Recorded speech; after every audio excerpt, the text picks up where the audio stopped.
Well, good evening, everyone, and welcome to Tuesday night here at Stonebriar. Tuesday night is marriage night, and you are joining our Marriage Core program that runs in two parts every Tuesday evening. The first part is what we call our large group, and that is our video that you're watching here tonight. Every Tuesday night, we get to have a conversation or hear a story of wisdom and encouragement for your marriage from people that have seen God do some great things in their own marriage story. Tonight, we're really excited because Stewart and Charity Merkel, who are leaders in our Marriage Core program, will be sharing from stories of what God has done in their marriage. Anytime they get a chance to share, it's a blessing to our hearts. Now, once the video is over, all you have to do is click on the link in the description below, and that will take you to our small group format. We call it Open Group. It's a chance to continue on in the conversation about the topic tonight, and you'll also get a chance to interact with a leader who can explain to you about Marriage Core and how that can help change your marriage as we learn to love ourselves the way that God loves us and love our spouse the way that God loves them. So we're really excited. Listen to Stewart and Charity's heart as they share that with us, and we will see you in Open Group after the video is over. Don't forget to click on the link below. God bless and have a fantastic evening. Hi, I'm Stewart Merkel, and this is my lovely wife, Charity Merkel, and we've been married for almost 8 years now, and we're just gonna tell you about our journey of forgiveness that we've taken together. Honey, would you like to start with a little tidbit? Sure. So I'll start with a story of how Stewart and I are learning to forgive one another, and we've discovered that forgiveness is, as Stewart said, a journey, and it's a constant work in progress. So I'll start telling you one of the stories from, I don't know, we've been maybe married 4 years, and Stewart's eats more healthy than I do, and so one night after dinner I was taking a bite of some chocolate from the freezer, and I chipped my tooth, and I didn't want to tell him that I had chipped my tooth on chocolate because I was afraid he was going to be upset with me for chipping my tooth and for eating chocolate. And so I told him that I chipped my tooth, I don't even remember, on a nut or something like that. But it was some kind of lie that you had made, right? Yes. So I lied to him and told him that I had chipped my tooth, but on something else. And then after a while, I thought, man, I have to tell him the truth. So, I don't know, a day or two later, I finally told him the truth, that it was actually chocolate that I chipped my tooth on. And I thought he was going to be mad, and instead he thought it was funny that I had told him. I did think it was funny. He thought it was funny that I had lied to him about something so stupid. And as I was thinking about it, I realized that when I was growing up, my dad often would get mad about stuff, and so I would lie to, or just not tell him. That's probably better. I would just not tell him things that I knew were going to make him mad. And so I realized that not telling Stewart is not really an issue. But sometimes earlier in our marriage, was afraid that he was going to be mad about stuff that I needed to ask forgiveness for.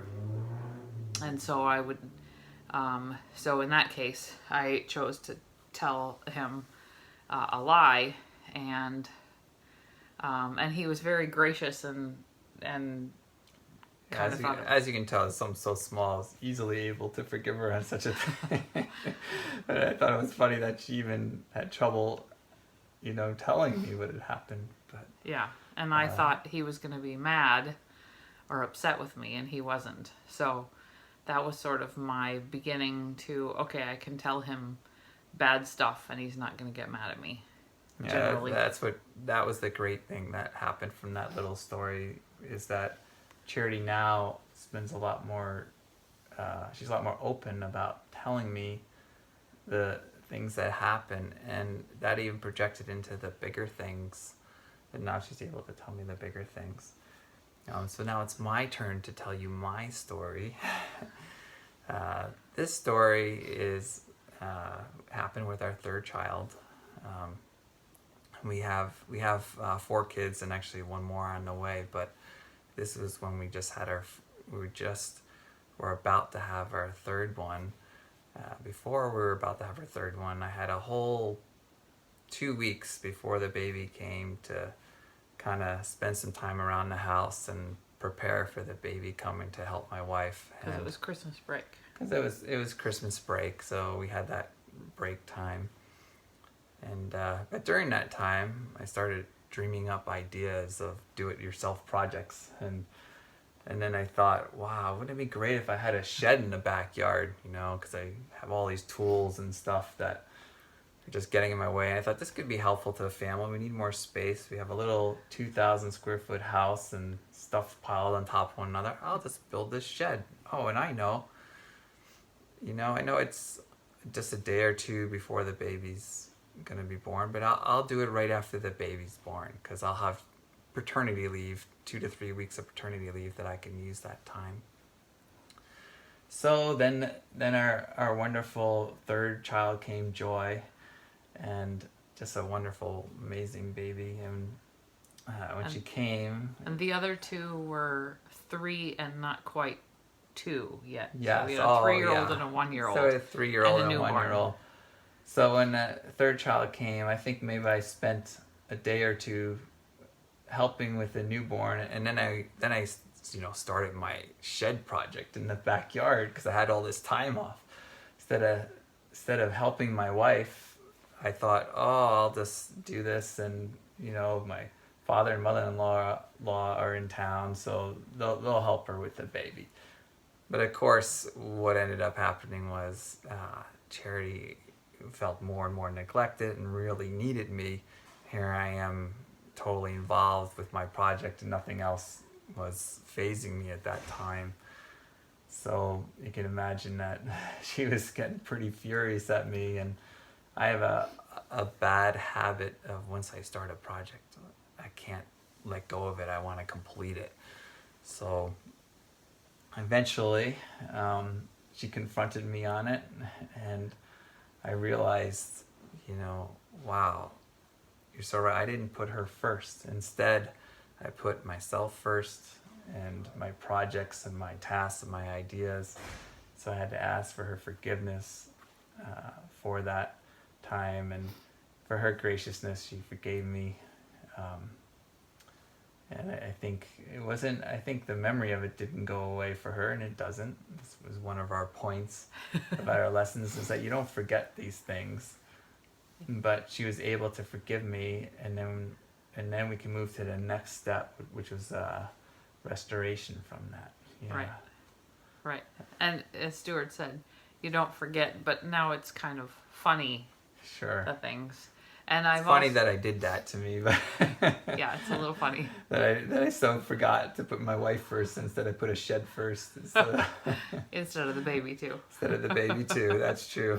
So, but I've realized, as we're learning on this journey of forgiveness, I've realized that I can tell him the hard stuff, and when he responds with grace and kindness and forgiveness, I'm less afraid to talk to him about important stuff, or to bring up hard topics, or talk about things that are a struggle, because I know he'll respond with grace and love to me, and that builds trust between us and helps me feel more close to him and more open. So anyway, that's 2 little stories of our journey of grace. But then, as we were thinking about grace, we also thought that some couples, and us too, struggle with things that are small, little things. Right. And Sure. Some couples struggle with, like, which way the toilet paper goes, or the toothpaste. And we haven't struggled with those, but one of our struggles has been the kitchen table. That's true. Yeah, I guess, I can go into that. Like, in my family, we would all sit down, and when we had our dinner, have this nice dinner, and afterwards, my mom would wipe the table clean, and, we'd do all the dishes and stuff. and that was my family of origin, was that we'd always clean off everything afterwards. Right. And in my family, we always wiped the table before we sat down to eat. And so early in our marriage, it would really irritate Stewart that the table wasn't cleared off when we got ready to set the table. And even now, I'm not great about always remembering to wipe it. But we've realized that those are things that we need to have grace with each other about. He needs to have grace with me when it's not wiped. And yeah, I think sometimes those little things are not sinful and not intentionally irritating the other person. It's just the way our family has done it. True. So that's our two tidbits, one on the forgiveness, and then this other one on, there's some things that the little tiny things, it's important to learn how to be graceful to one another. And they're not always intentionally trying to hurt you. That's true. So I think that's all we have. Thank you for listening to this recording. Hopefully you got something out of it. Okay. May God just help bring your marriage together and strengthen it.